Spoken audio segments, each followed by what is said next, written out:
beginning, it was great to be able to bring these 3D views and curate some renderings or some animations, perhaps. But people are getting exposed to these things all the time now, so the expectations are shifting. Simply walking into a room with a three-dimensional model or a highly curated view just isn't enough anymore. The biggest thing I've found is the challenge of getting people to think about how we can use these tools both in quick, dirty, fast ways, where precision is not that critical, but it's important to how we advance the idea, all the way up to the kind of photorealism that you might work towards at the end, where you really understood materiality and light and you're presenting in a different way.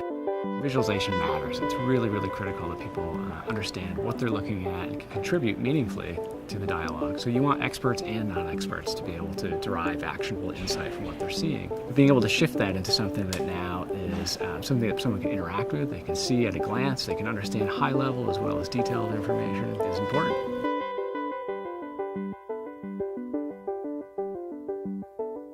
The idea, the promise of the kind of one-button solution that I'm in Revit, I can simply just push a button and drop into a space, even if it's not that sophisticated, if it's just that I'm working on something, I've got this model, but I just want to stand in there and get a sense of the scale and proportion. I want to look at my design from a different way.